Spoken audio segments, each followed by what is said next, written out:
came here in 1986 to run it for myself in October. I signed the papers and I was owner of the Red Barn Incorporated.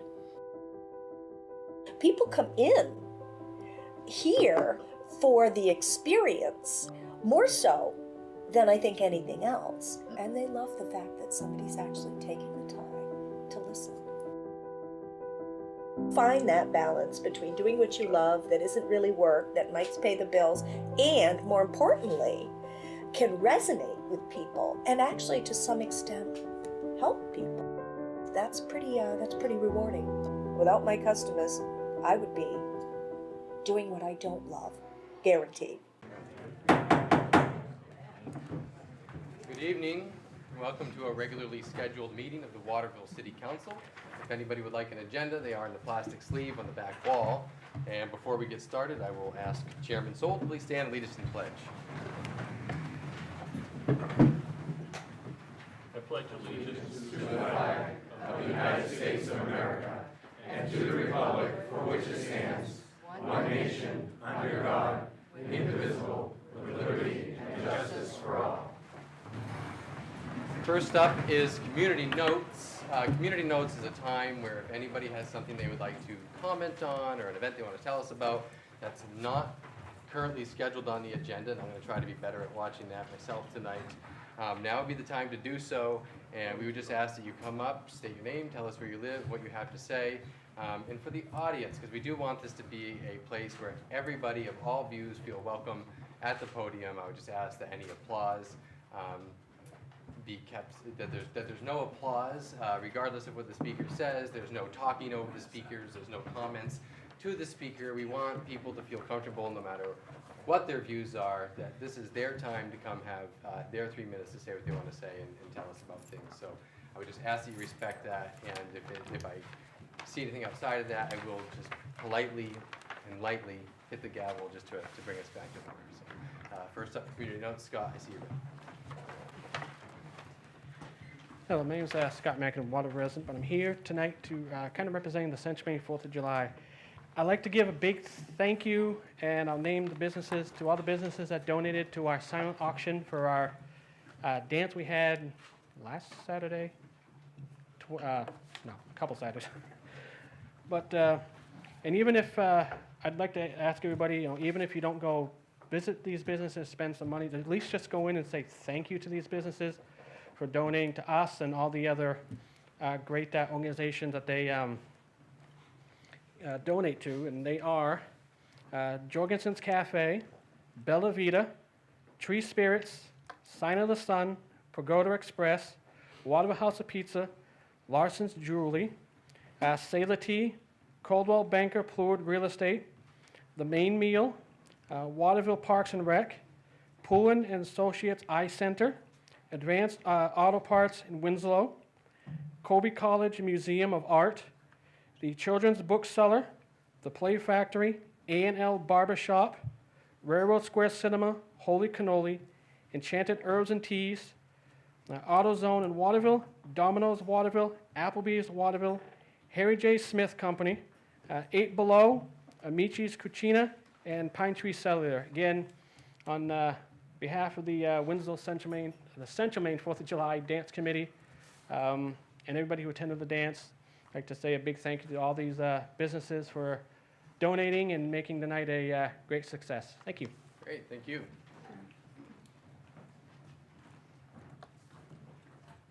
Bob Vier, Ward 7.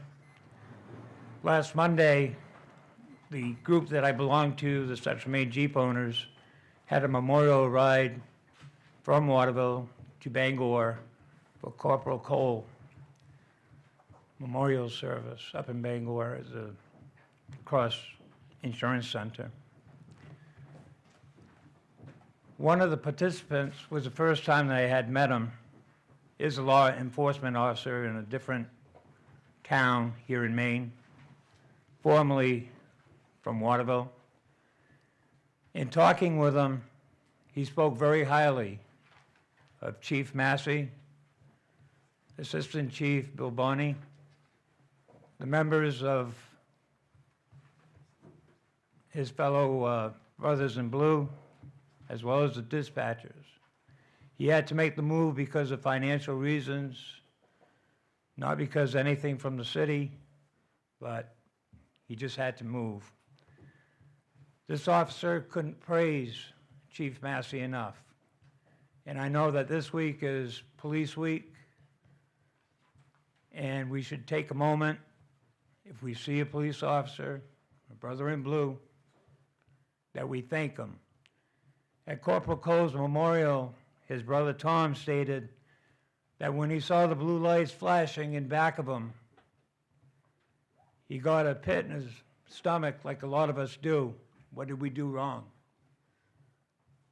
But as he was headed from Skowhegan to Bangor, the amount of blue lights, red lights, flashing, he knew that he was not alone and that his brother will be never forgotten. So I'd like to thank Chief Massey for his fine job here in Waterville, as well as the staff of the Waterville Police Department for keeping us safe and secure, and God bless them. We can clap.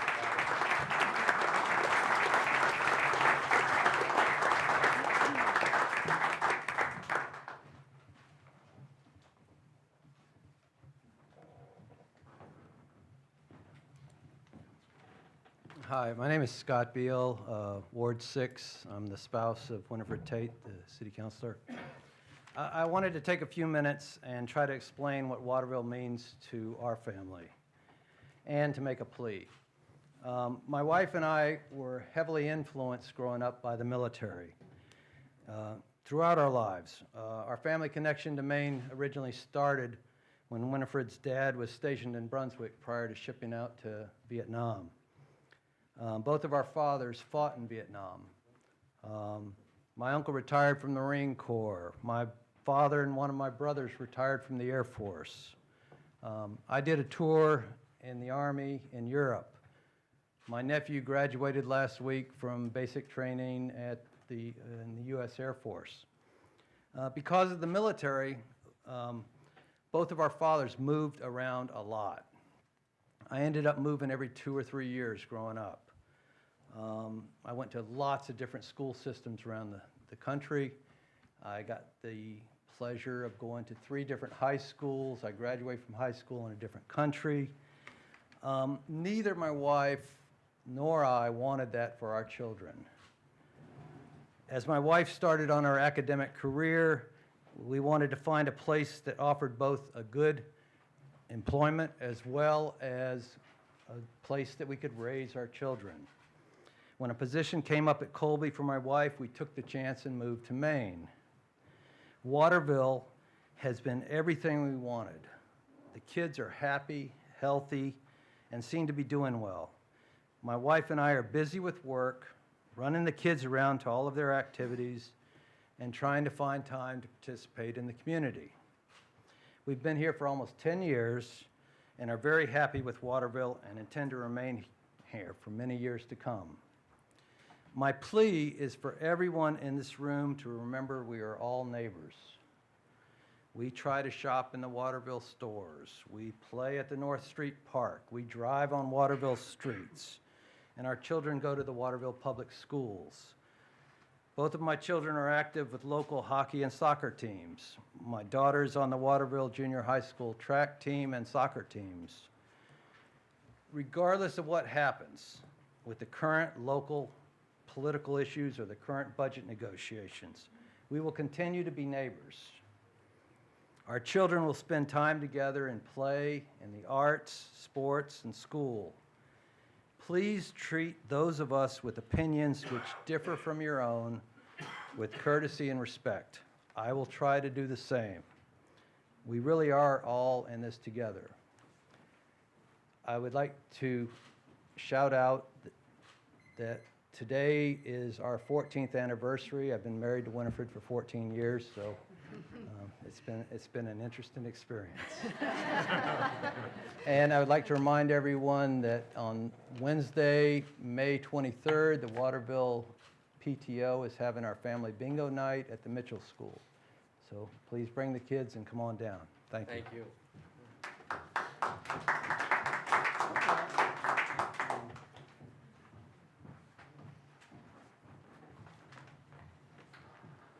Green Finch, Ward 6.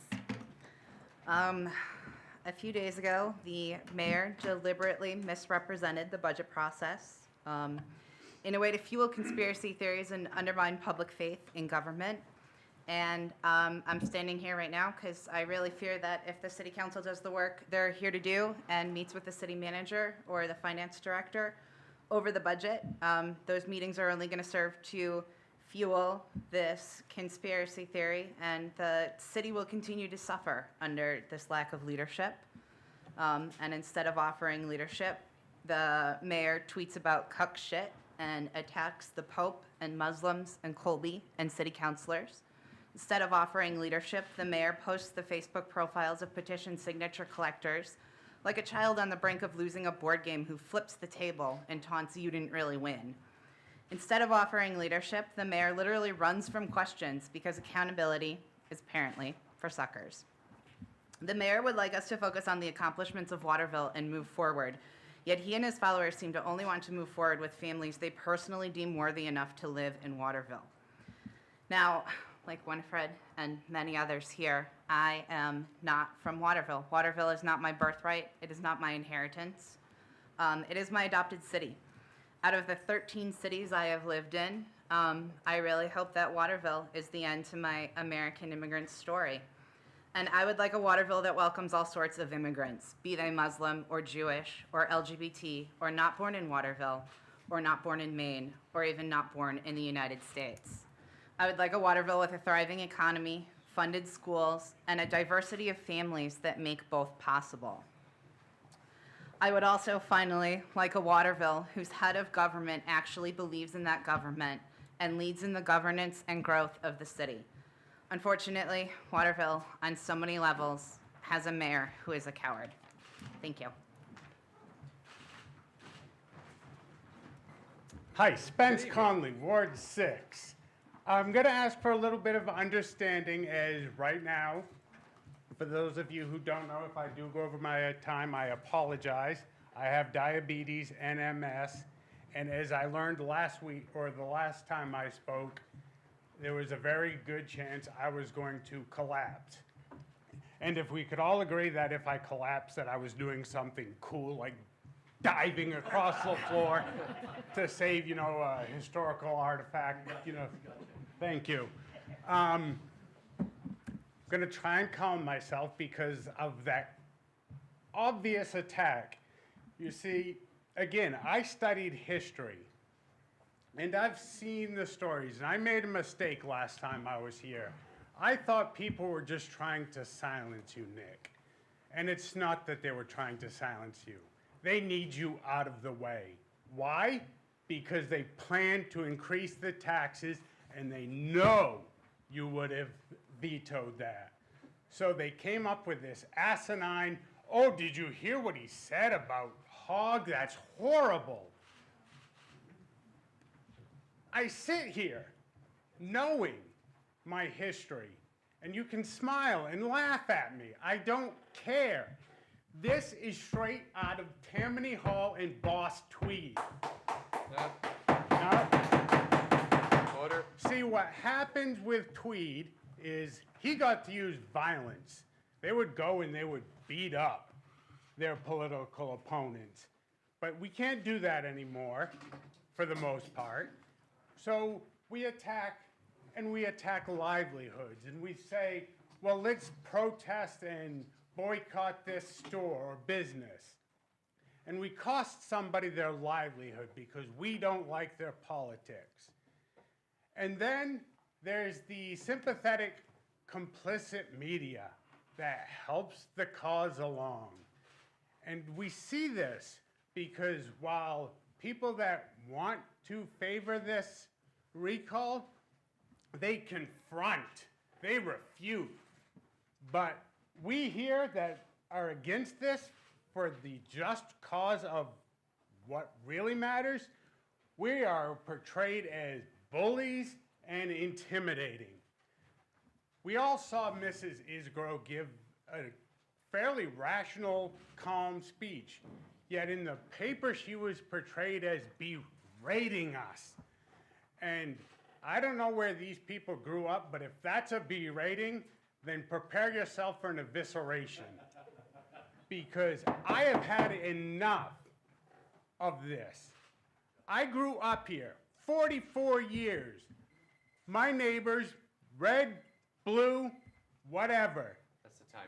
I'm You gonna got a few try and wrap seconds it to up. yep. See, you put red and blue together and it makes purple. Purple and white are the colors of Waterville. Now I know, given this current environment, that me saying white probably is gonna get somebody trying to dismiss my argument as racism. And that's okay, because, you know, the media will jump and say, oh, let's dig up his Facebook post. And they'll find out that I'm a Redskins fan. And, oh, We gotta wrap okay. it up now. the one thing I'm going to warn you guys, Spence. I'm wrapping it up, this is it. Comes from a quote from Admiral Yamamoto of the Japanese fleet. After bombing Pearl Harbor, he is reported to have said, "I fear we have woken a sleeping giant and filled him with a terrible resolve." Since you guys want to go down this path, you've woken a sleeping giant, and that giant is purple and is Waterville, and its resolve is going to be terrible for you and your ilk and anybody else that tries to bully the people of Waterville. Order. I normally don't comment during community notes. I try not to. I do want to say that I appreciate people from both sides being welcome to come and give their opinions. But as Mr. Beal stated, we are one community, and we are going to make it through this, guys. Like I promise you, like as a community, we're going to get through this, and I think we're getting through it together, and we are going to. And there's a lot of city business that needs to get taken care of, that needs to get focused on. And this distraction's got to go. It's got to end. We got to get back to city business. Council has work to do. I have work to do. We have work to do together, and we're going to do that. So I just want to reaffirm, I want you guys to come up here and state your opinions, but it's important at some point that you hear, we're going to make it through, we're going to be okay, and we're going to work through all of these things together, and we're still going to be Waterville. Thanks. I'm Hillary Koch. I'm from Ward 1. The First Amendment allows us the freedom of speech, religion, press, assembly, and the right to petition. Yes, the freedom of speech allows you to act like a bully and verbally assault a child. You're free to be intimidating, and that might mean denigrating others on the basis of the color of their skin, gender, sexuality, religion, or nationality. People, not just elected officials, are free to spread lies and conspiracy theories. Newspapers can report the lies, which are then believed because they're in print. In fact, freedom of speech can allow a mayor to label a stay-at-home mother as a political elite funded by dark money. It also allows him to stay silent as his supporters mimic his words and publicly berate and bully anybody who disagrees. Finally, it allows my mayor to say that Waterville isn't my city because I don't belong here and I don't share his values.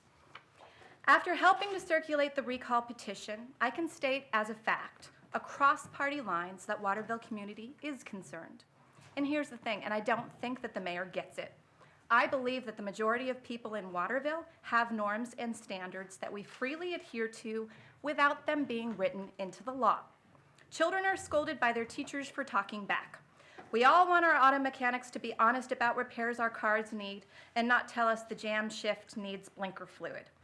We expect our doctors to use their words candidly and kindly when they give us a cancer diagnosis and scold us for smoking. You can bet my kids would be in a whole heap of trouble if they said something cheeky to me and then cried free speech. Many people use vulgar language in everyday conversations, but then clean up their words at work or at church. That's what we expect. So we do have norms for public speech and behavior. Pretending that they don't exist is nonsense. So what's wrong here? If freedom of speech is an American right, then with it comes responsibility. Honesty and civility are the unwritten hallmarks of our First Amendment. We need leaders who know how to use their designated powers. We need leaders who model appropriate behavior, not ones who throw down accusations and then refuse to answer questions. We need leaders who understand the First Amendment doesn't require eloquence, but it does require good judgment. We need leaders who apologize when they make mistakes, not deflect, pivot, and then attack others for trying to hold them accountable. We expect our leaders to tell the truth and to bring us together in ways that strengthen us. We can disagree, but live side by side peacefully. We want to be able to speak up without yelling.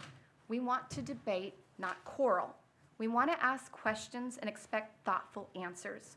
And we want to believe that if we act respectfully, we are allowed to exercise all of our rights as citizens, which includes the rights to assemble and to petition. I want a mayor I can trust, and unfortunately, Mayor Isgro, you are no longer that mayor. Next up for community notes.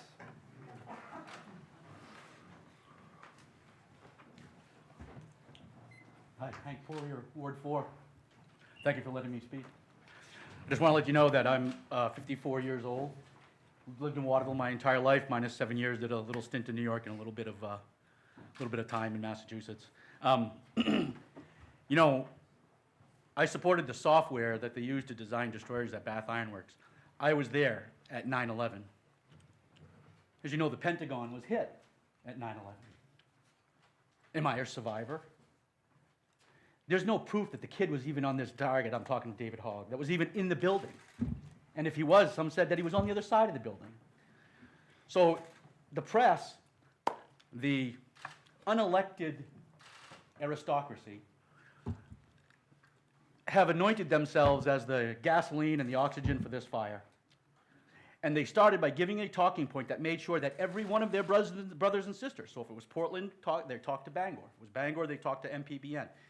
They all said the same thing. When you roll this out, you are to say, David Hogg was a parkland survivor. Immediately putting some kind of defensive shield around this kid so you get nothing to say. So what a great, he's got the bully pulpit. He's got CNN behind him. They said his mother works for CNN, not sure. So this kid goes up there, and instead of talking about locking schools down, training resource officers, he smears every conservative in the state. He smears every military person, everybody that's handled a gun in the state, in the country, and everybody that belongs to the NRA. He had the perfect opportunity to talk about how teachers can not let people through the doors. We could add metal detectors. No, instead he went on on a political tirade. So Nick has the right to say what he wants to say, no matter what anybody says. Now, I take an offense of somebody that served in the military and then gets up here and says, this guy is a bad man, because he's not a bad man. And I also take offense that somebody says, well, I've only been here 10 years. I got a real problem with somebody from away. My dad is Colby alumni, class of 50. He's turning over in his grave right now to watching what these kids do. They're coming down here, they march down our Main Street on a freedom, disparage my police department, disparage my town, and not let me use the road that I pay for. Now we give them a building. I'm just wondering, is this how they thank the town of Waterville? Is this how they thank Waterville? It's incredible. And I just want to say, whatever they do to Nick, whatever this town does to Nick, it can be done to every single one of you. I'm not saying what he said was right, but it can be done to every one of you. And that means including looking at your face page, following you around the grocery store, look what he bought today. Isn't he a racist? Isn't he? Somehow it can be spun. And it's funny how the press never once made this blow up like they did. I never saw a story about the prior mayor not saying the Pledge of Allegiance. They're picking and choosing. They're an elite group of unelected officials that are untouchable. It's the elite aristocracy. They're impudent children. And I just want to make sure everybody knows that I don't want people from Colby telling us how to run our town. This is our town, not their town. Thank you. Next up for community notes. Yeah, Julian Payne, Ward 5, fake Democrat. I wish I was Chief Massey, because apparently he's the only one everyone likes in this whole room, and I agree with that. I agree with that. Good quality. Yeah, good quality. So I think this is great for democracy to look around this room and see so many first-time residents showing up to meetings. And just to dispel many rumors, most of them are not from Ward 5. So, I'm going to address comments from earlier. I think that people that gathered signatures for the mayoral recall have every right to be published, especially as this council, while the mayor's wife spoke, more or less called her a liar when she approached them as to was there out-of-town signature gatherers. There was 9 of them. If you take away those 9 signature gatherers, that's probably 200 signatures. They would not have got the recall without outside influence. So when you claim the high road, you better make sure that you can stand behind what you're doing. Please. You can stand, excuse me, Mr. Ferris, I'm trying to Yes. talk here. Thank you. You can stand behind what you're publishing, and it is shown to be that the people had every right to be suspicious with emails from Augusta, Portland, phone calls from Portland. This was not a Waterville recall. For the former head of the Democrat Party to get up here and talk about values and morality when she tabled the caucus, later admitting it was against the rules and not subject to what should have happened, is very concerning to me. So, on a side note, I sent a email to the chair, Steve Soul, today with a concern with the school budget. I reached out to Eric and Paula, and I spent over an hour and a half on the phone, and between the 3 of us, we actually came to an agreement. I have a couple of minutes that I could spare at the end of the meeting for any counselors who would like to hear how that went, and we mutually agree, and I think it was very informative. Thank you.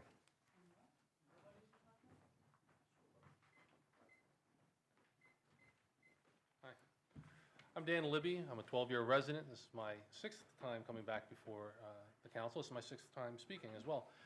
Just want to say thank you for your leadership, Mr. Mayor. And also, Councilman O'Donnell, you are a dead ringer for Martin Sheen. I mean, it's amazing from here. I can't get over it. So I wanted to say it for the last couple of weeks, but it's uncanny. My professor in college said the same thing. It's crazy. I was a lot younger then, though. It's too much humor. You're getting Well, you know, I had to say something. So, typically I come here, I have prepared remarks, and I had my prepared remarks this week, and I read them, and I thought just in light of everything that's been happening here in this town, they felt rather insincere and rehearsed, and I wanted to say things in a certain way. So I wanted to talk to you guys about why I got involved with the plastic bag ordinance and why I have advocated against it. And it was on April 25th of 2015. I actually commute to Portland every day. I buy my lunch every day at a local Shop and Save, or I should say Hannaford or Shaw's. And so I remember the first time I went there and I purchased something, and they said, would you like a bag? And I said, yes. And they put it in the bag, and they said, that's 5 cents. I said, well, geez, that's really unusual. I didn't expect that today. And so since then, I've been going back for the last 3 years and having very interesting conversations with the people there. And I want to just say that it's not just impacting us as a consumer, but there is an impact on the employee and the business with this potential ordinance. And I think it's important that we understand that a lot of people that are in the position that are going to have to deal with customers are young people that are just either in high school or just graduated from high school that are looking for a part-time job. A lot of people either in their late 50s or early 60s looking for just something to do during the day to earn an additional income. And what we're asking them to do is interpret local law now at this stage for an entry-level position. I think that's a very difficult spot to put people in. And I've seen it firsthand. Bless you. And so one of the things that, when I see this, I see very frustrated customers who don't understand this ordinance. And then I see very frustrated employees have to try to explain this. I see this every day. I go through it every day in Portland, no matter where I go. And it is very frustrating for the employees. And it's very frustrating for the businesses that are now responsible for having to teach them how to explain something that doesn't make sense to a lot of people that are in the state for the first time or running through a community where they would expect to find something given to them in that situation. So it's not just taking away our civil liberties. It's putting some very innocent people in a line of fire with customers on a daily basis. And I hope we consider that what we'd be doing to the people in this community if we enact this ordinance. It scares me, and I don't know why the Sustained Mid-Maine Coalition hasn't been here the last couple of weeks after it seemed like they were going to be. I wonder if they're trying to take advantage of a political situation. But I certainly hope that's not the case and that they have the courage of their convictions if that's what they truly believe. But I just hope that we as a town, as we talk about liberty, do the right thing, not just for our liberty, but for the people involved in this town. So thank you very much for your time. And I like applause. You could have waived that ordinance earlier. Not that I want any now, but it's okay. Is there anybody else for community notes? Norton. And Norton Weber, Ward 4. I don't particularly care if the discussions were behind closed doors or not, or I'm just concerned about a 13% increase because, of course, all of a sudden it's a manager's budget, and it's 13%, and that's looking like, $400 more a year for us. We're on Social Security and living the dream. And I really wish we could get, actually, I wouldn't even let them come in. The paper. I'm sorry. They are, Free speech, right? yeah. Well, it's one thing to free speech. The school is a lot of the budget. What is it? I don't know what percent it is. I want to say it's, 52, 3? if we look at the total numbers, is it 55, 45? Thank you. 60, We won't. 60 to 455. I think, I'd like to see school board meetings be held in this room.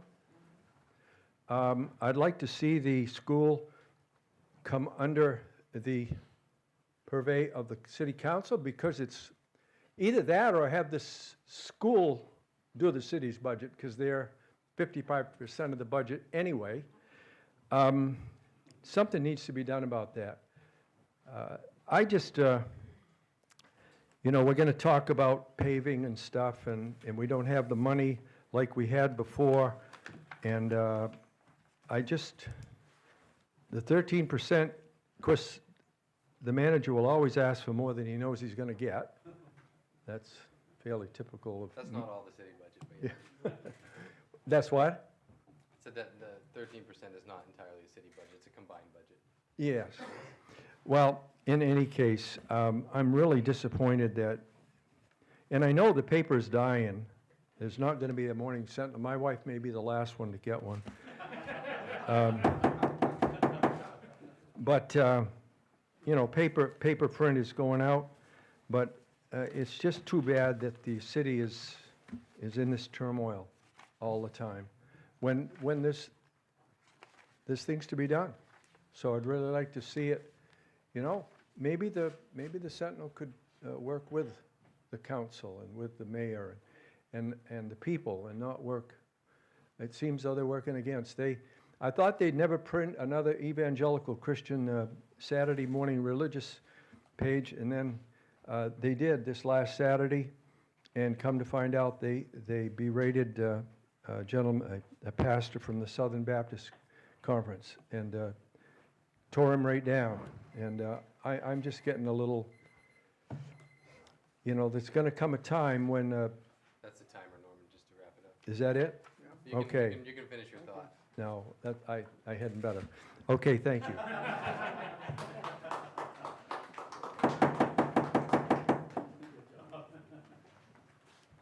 Hello, my name is Catherine Weeks from Ward 1.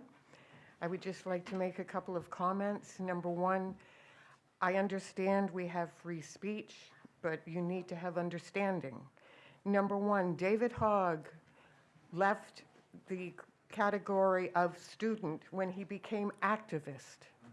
And apparently there are many that do not have the ability to reason that out. What our mayor said was just an excuse to attack a man of leadership, integrity, and the foresight to move Waterville forward. Again, like I had said before, if we needed a recall, it should have been with the previous mayor, who wouldn't even say the Pledge of Allegiance. So I am very concerned, and the key is the longtime residents, we need to get out. We need to make sure that this recall dies, and it would really be great if those that promoted the recall wrote a check to the city, because it is costing us money to do this recall, a needless waste, and a disgrace to the city, to the state, and there are even national people watching this disgrace. The other thing I would like to ask the council, since supposedly there is going to be a tax increase, how many on this council are property owners? I know that question has been asked. I wouldn't encourage the council to answer questions. And I don't think all 7 are property owners.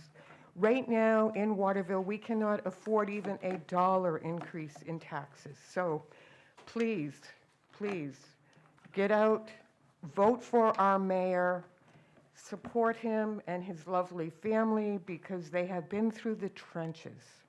Thank you. Please no applause. And this is going to be our final speaker, so thank you. You get to close it out for us. My name is Elizabeth Leonard. I live in Ward 4. I'm a longtime resident of Waterville. Waterville is my community. I am also a professor at Colby, and Colby is my community. And I teach a course on the history of Colby. And it is a course in which the history of Colby and the history of Waterville are clearly demonstrated to be intertwined since the origins of the college and almost the origins of the town. I don't understand when I sit here, and I don't get nervous when I teach, but I'll tell you, it's very nerve-wracking to get up here and speak in this council. I don't understand when I hear people separate Colby and Waterville the way they do and talk about Waterville as if it's not Colby's town, Colby as if it doesn't belong to Waterville, the Waterville revitalization plan as if it's happening in spite of Colby or without Colby, or this is a plan that is working together with the town, the college and the town working together. I don't understand this separation, and it makes me very sad. It's true I wasn't born in Waterville, but my children were both born here. They went to the Waterville public schools. They got a great education there, and they went on to fine colleges, and they are both looking ahead to fine futures, thanks to the Waterville public school system and their experience of living in this town. And it makes me very sad to think that our schools are struggling. I hope you will support the school budget. I hope you will support the Sentinel, which comes to my door every day in hard copy every morning, and I love to read it over my breakfast cereal. I don't understand the hostility. It makes me very sad. I've lived in some very nasty towns in my life, and I'm feeling like this is one of the harshest places I've ever lived, and I only have felt that way recently. Thank you. Thank you. We're going to move on to... Could I just say something? Yes, of course. Just, for all of you that are throwing around the 13% number, preliminary budget we're talking about now, we're not even done our budget meetings. So before you throw out that number, if I could bet with you, I would, but I'm not allowed to. But I can tell you that the council is committed with the mayor and the city manager. You will not have a 13% increase in your taxes. It'll be less than that. Thank you. Thank you. Excuse me. We're going to move on to the disclosure of conflict of interest. Could I just, one moment? Yes, of course. I would just want to announce to the public that absentee voting has begun here at City Hall. Anyone who wants an absentee ballot can either call or stop by City Hall, or you can request a ballot online. Requests are accepted until the Thursday before Election Day, which is June 6th, I believe, at 5 p.m., and ballots need to be returned by 8 p.m. on June 12th. Thank you, Patty. Thank you. All right, we are at the disclosure of conflict of interest. Is there anybody on City Council who feels they have a conflict of interest with any of the votes they will take tonight? That would be a negative. We're going to move on to the approval of the consent agenda. Can I get a motion for the approval of the consent agenda? So moved. Second. Discussion. All in favor? Unfinished business, ordinance 84, 2018. Move to read by title only, please. Second. All in favor? An ordinance providing for amendment to Article 4 of the Licenses and Permits Ordinance, Mobile Food Vendor. Move to adopt. Second. Is there any discussion? Can I get a roll call, Patty? Counselor Sol. Yes. Counselor White. Yes. Counselor Lessing. Yes. Counselor Mayhew. Yes. Counselor O'Donnell. Yes. Counselor Tate. Yes. Counselor Dupont. Yes. Vote is 7 in favor and 0 opposed. Next is ordinance 85, 2018. Move to read by title only. Second. All in favor? An ordinance providing for amending the property maintenance ordinance. Move to adopt. Second. Is there any discussion? I know there was some questions on these last time. Did those get answered? Councillor Mayhew, I believe you had brought this up. Liability, yeah, Mike Roy has met with, You met with the landlord association folks and. Right. I did not, but Dan, our code enforcement officer, met and talked with the bookers. right. Wonderful. Thank One you. of them, Lindsay. Yeah, Yep. she was the principal one, yes. Great, thanks, Mike. Is there any discussion on this? All right, can I get a roll call? Counselor Sol? Yes. Counselor White? Yes. Counselor Lessing? Yes. Counselor Mayer? Yes. Counselor O'Donnell? Yes. Counselor Tate? Yes. Counselor Dupont? Yes. With 7 in favor and 0 opposed. Next is ordinance 86, 2018. Move to read by title only. Second. All in favor? An ordinance providing for amending the building and electrical permit ordinance. Move to adopt. Second. Any discussion? Okay, roll call. Counselor Sol? Yes. Counselor White? Yes. Counselor Lessing? Yes. Counselor Mayer? Yes. Counselor O'Donnell? Yes. Counselor Tate? Yes. Counselor Dupont? Yes. With 7 in favor and 0 opposed.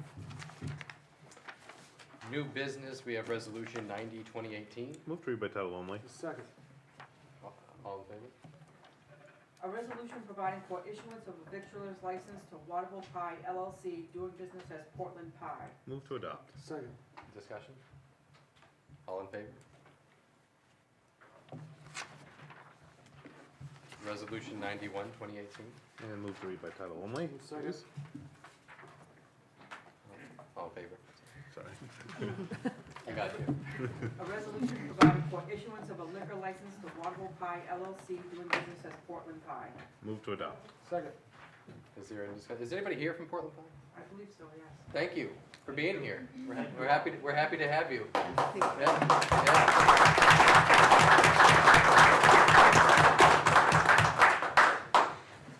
All in favor? Thanks a lot, guys. Yeah, appreciate it. Next is resolution 92, 2018. A resolution providing for sale of tax-acquired property 59 High Street. Be it hereby resolved by the Waterville City Council acting as municipal officers that the city manager is hereby authorized to solicit bids on the residential property at 59 High Street with the understanding that the final sale is subject to approval by the city council. Move to adopt. Second. I'm going to ask Linda Cody to pass out a picture of this home on High Street. We acquired it in February. Thank you. It's in very poor shape. We'd like to see if someone is interested in purchasing it and rehabbing it, obviously. But it may come down to someone wanting to purchase, remove it, and build new on the property, which I think would be the best course. So we need your authorization to at least proceed to see if there are any buyers out there. And of course, before any final sale happens, it comes back here. How much taxes is owed, Mike? Oh, boy. 5,600, 3 tax years. It's a valuable lot. There's nobody in the house now, I see. No, it's vacant. No, it certainly couldn't be lived in the way it is right now. But it's a very large lot. Abuts the George Mitchell School property. So, like I said, I think the best case would be for someone to come in, take it down, build new. And that's really what we're hoping. Okay? Questions? All in favor? Next is resolution 93, 2018. Move to read by title only. Second. All in favor? A resolution providing for establishing hours for voter registration. Move to adopt. Second. Any discussion? It might be helpful that at least Patty explain what the summary is. Yep, we're authorized to be open one of the evenings during the week prior to an election. So we choose to be open the day before the deadline for absentee voting. So Wednesday, June 6th, we'll be open till 7 p.m. for voter registration and absentee voting. Thank you. All in favor? Resolution 94, 2018. A resolution providing for contract amendment pavement rehabilitation contract. Be it resolved by the Waterville City Council acting as municipal officers as follows. that the city hereby approves an amendment to the contract with B&B Paving to add the following work. Number 1, Hedda Falls parking lot expansion and sidewalk curbing installation. Number 2, Concourse Plaza, former location of iconic statue. Number 3, former Eldon Inn lot, converting to parking area. It is recommended that a contract amendment in the amount of $78,230.00 be approved and issued to B&B Paving Incorporated of Herman, Maine. Move to adopt. Second. Mike, I have one question. The small piece in the concourse, is the concourse gonna get redesigned at some point? Because isn't it, if we pave that and then it gets redesigned, we're gonna be tearing it up again, and it's just a waste of money. Well, the It's paving, okay that- to drive on dirt for a little bit, I mean, the paving that's planned here is just that small Yeah. area where the statue was. We are hoping to resurface all of the concourse in the spring, in the summer of 2019. So hopefully next summer, it would be repaved. how much money would it save us not to pave that little spot where the Oh, 7,000. Looks like oh gee, I don't think you're talking very much money to repave that spot. 6,000? I don't think you'd want to leave that spot gravel for another 15, 16 months. It's not going to be lost. Yeah. The paving, when we resurface the concourse next year, we'll just go over this patch that we put in. I'm just trying to save some money there, but. Yeah, no, I don't think you want to leave that. It's going to be hard to plow in the wintertime. Oh, years ago, Donald Patch. I'm just kidding, Mike, don't worry. Every year, we hire a contractor in the spring to do all of our paving. And unfortunately, when we did that action a few meetings ago, the contract with the paver had a specific amount and listed only one road. So we weren't able to add these other paving projects to that contract. That's why you have this resolution for a contract amendment to add these other 3 locations for B&B Paving to do. Because when you hired B&B Paving, it was for the county road only, and it was for a set amount. So this would allow us to add these 3 areas, the concourse spot we mentioned, of course, the Eldon Inn parking lot, which I think everyone wants to see happen, which will add another 20 spaces of parking just off Main Street. And then at Hedda Falls, another parking job which will add some more spaces, parking spaces down there. It'll certainly help us organize them a lot better, because the area we want to pave is a gravel strip now. Putting pavement down and striping will allow that parking to be a lot more orderly than it is, because with gravel area, people park wherever they want. When it's paved and striped, they know where they're supposed to be. So the 40,000 in the next order is part of the 78? Yeah, thank you. These 2 things are directly related. Matter of fact, probably the order should have come first on your agenda. So I think it'd be good to look at both of these at the same time, like you're doing. How Yes. much have we used out of the Hathaway TIF so far with the Riverwalk and everything going on? Well, the Riverwalk's coming out of the downtown. Okay, TIF. downtown, okay, there's so many TIFs. Yeah. so. The Hathaway TIF has over $200,000. Okay, well, that was my next question, how much is this gonna Yeah, left in I it? think it was 273, Okay. minus the amount that's coming out here, the 40. Is there any other questions from the council before we go to the public? I see, Yep. Mrs. Sullivan. When I read in the paper the plan to use this money, I don't, at least in my reading, it didn't sound like it was coming out of a TIF. It sounded as though the money was coming out of like a public works fund or something. Why isn't it coming out of the TIF? It's coming out of both. The council appropriated $40,000 2 meetings ago for the 1 parking lot off Main Street. When we finally got an estimate from our paver, B&B, to do that lot, it was at $25,000. So we're proposing to use the remaining 15 from that TIF to pave in the concourse, where the statue was, and to do some of the paving at Hedda Falls. So we're proposing to use all of the 40 out of that TIF. Does that make sense? No, it doesn't, because it was my understanding that the purpose of a TIF was that any work done within that area, that boundary area, would come out of the TIF. It would not come out of the general fund. So why is any of it coming out of the general fund? Oh, your question is, could we use additional TIF money instead of city paving money? Yeah. Yeah, we could. We could at times, yep.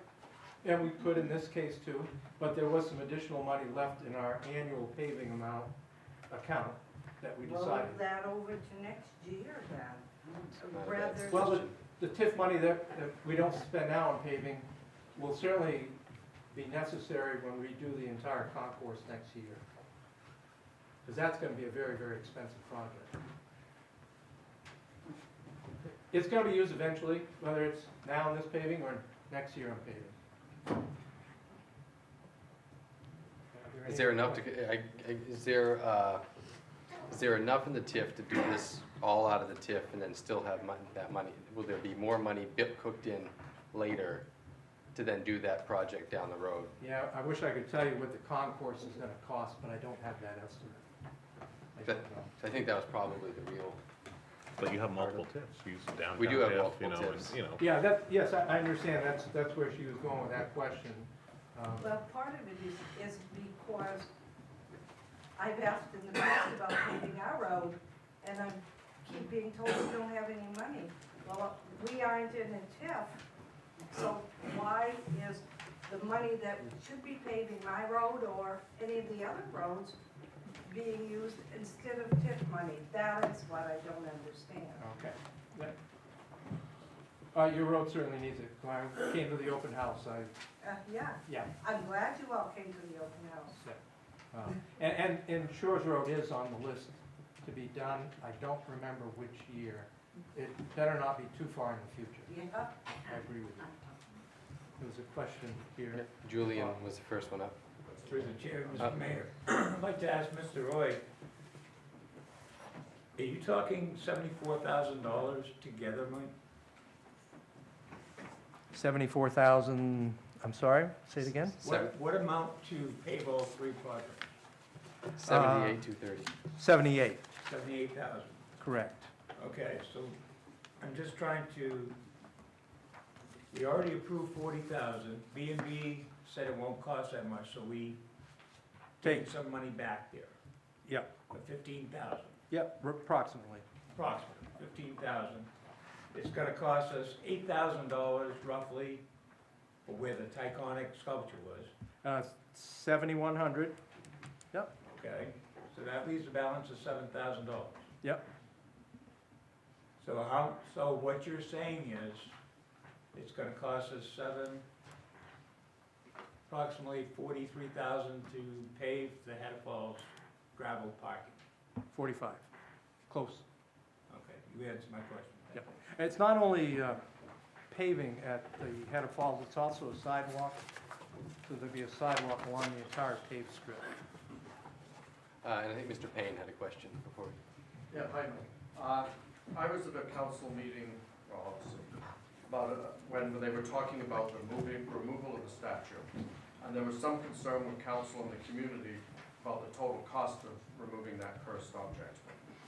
And what I understood was, I'm not sure the exact figure, it might have been in the 30,000 to remove it, but I don't remember a cost being presented for the replacement of the area to fill in after it had been removed. So I'm not sure we really got the whole cost figure at that point.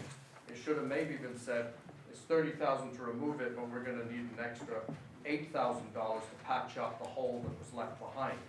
So I'd like to see a little bit more, you know. Well, I was going to report on that at the end of the meeting under the manager's report, that the actual cost to move the statue was $6,700. Okay, The council appropriated 15, okay. but it only cost 6,700. Right. But at the time that they voted on that, it wasn't presented to them that there would be an additional cost to fill the hole left behind. But I think what Mike's saying is there was money left over. Well, sure, but there could not have been money left over, That's true. and we would have had an additional fee. So I'd like to see more long-term fiscal responsibility. When you present to the council that it costs X, but they don't really know there's gonna be a hole left behind that might cost an extra X amount, That's really not the whole picture. Thank you. Norton, and then we're going to take a vote. Yeah, I came in from Silver Street tonight. You're gonna have to, I don't know if there's anybody from Public Works here, you're gonna have to do something right now. Where? The manhole cover there. I had, when I saw it in front of me, I had to slow down and the car behind me almost ran into me because you've got a very bad situation already. The ground is settling. On Silver Street? Coming in from Silver Street. Oh, you mean in the to concourse? Where the statue was. Oh, okay, got I'm you. sorry. We had some rain on it. Okay, I got you now. Yeah. All right. Great. Yeah, it's gonna happen soon. Okay. Is the council satisfied? Yeah. Okay. All in favor? Next, I guess we got one more, don't we do. We have Order 95, 2018. An amendment to Order 74, 2018. Be it ordered by the Waterville City Council acting as municipal officers as follows. That order number 74, 2018 be awarded to expand the original authorization for use of $40,000 in Hathaway TIP funds to include the following additional work. Number 1, Concourse Plaza, repairing the former location of the Titanic statue. Thank you. Number 2, Hedda Falls parking lot expansion and sidewalk curbing installation. Move to adopt. Second. So Mike, it looks like this was just a tag along to the one we just talked about, Right, allowing you to use those TIP funds towards these other projects as well. correct. Any discussion? All in favor? Wonderful. Thank you. Under the manager's report, we just started talking about the Titanic statue. I wanted to let you know that, well, we already said what the cost is. On the back of the sheet I just handed out are some photos of its new home. I think it looks great where it is. It's going to look even better when the Riverwalk is done. And Nick Champagne, our city engineer, has prepared this summary of the work so far on the Riverwalk project. I know you're just getting it now, but I've asked him to do this for all of us at every council meeting so people can see where we're at in the progress. They're working on the wall, the old concrete wall at Hedda Falls now, the wall that is right on the river. And once they get that wall shored up, then the actual walkway will start to take shape after that. Unless you have any questions about that, I'm gonna go on to the next subject, which is a budget meeting next Tuesday, the 22nd. Remember, the next 2 Tuesdays of budget meetings, 22nd, 29th, are both budget meetings scheduled. We've had those scheduled for quite a long time. At your next meeting, which would be June, we'll have, I think, 3 proposals for you from people interested in dining in the concourse area, either sidewalk or in the small park that's in the concourse. These are coming forward. We've got a lot more work to do before we can understand better what the restaurants want to do. Obviously, there's some good parts to it. There's some other parts that I think still some questions have to be answered, but we're working with them now. I had a question. So I've talked to a number of the restaurants involved. Are these 3 proposals competing proposals, or are they 3 separate proposals? Or we Still don't know to be yet? determined. Okay, thank you. I'll know a lot more after tomorrow. Thank you. We're meeting at 3 o'clock tomorrow to go over the 3 in the concourse, Italia, Holy Cannoli, you know who's pub. There's another interested restaurant, which is 18 Below, interested in the sidewalk area where they are. And so I think overall it's absolutely a good thing, just making sure that we don't lose parking. Street access is still maintained, pedestrian access is still maintained. Is the sidewalk bumped out there? It doesn't go down that far, does it, the patio? To 18 below? No, it does not. No. So we would have to do some kind of... Yeah, that's right. Yeah, okay. Yeah. But I'd also like to add, Mike, that I think being part of some of the meetings that you had with the businesses 18 Below and you know who's pub, that this is very much what I call a great collaboration with businesses. This is what I mean about business-friendly environment. And the city officials working with individual businesses, owners, operators, to help enhance economically their ability to serve, not only our community, but the service community as a whole, people coming in providing these services. The restaurant business is a very tough business. I know, I've been immersed in it all my life. And I'll tell you, the hospitality business needs the city's help on this stuff. So I definitely encourage, once these proposals come forth, they be identified, engineered, architect, everything that needs to go into consideration, but we need to give very serious consideration to helping enhance our businesses in downtown. Thank you. My last item is just the news. Can I just ask a real quick Sure, thing? yeah. So when a person, I mean, like those other places that have the bump outs, the city did that, or is it like a joint venture, or? That's a good question. In front of Silver Street, Unicorn, and Cancun, the city did that back, 8 or 9 years ago, I'm guessing, but yeah, quite a while ago. Right. That was the Mayor LePage, correct? Yeah, yeah. So it would have been before 2010. So can it be a joint venture, or is that asking too much? It certainly could be, and maybe should be a joint venture. Back then, the city decided to do it on its own. There was a lot of discussion back then about closing that street off completely. That was not at all found favorably by the businesses there, and so that never went forward. I think that question's going to come up again. For legalese, is that like a fire emergency vehicle status on how far you can go out and? Right. Got to make sure we have that access, so you can have those bollards that you can pull out, right, and have an emergency vehicle go through. But it's not anything against our town as far as serving alcohol, I mean, outside. You know, It just sounds like, I can imagine if you're the owners of Cancun and Last Unicorn and Blues, the Silver Tavern, Silver Street Tavern, that they kind of have a competitive advantage because they get to sit outside. Proper Pig has out back.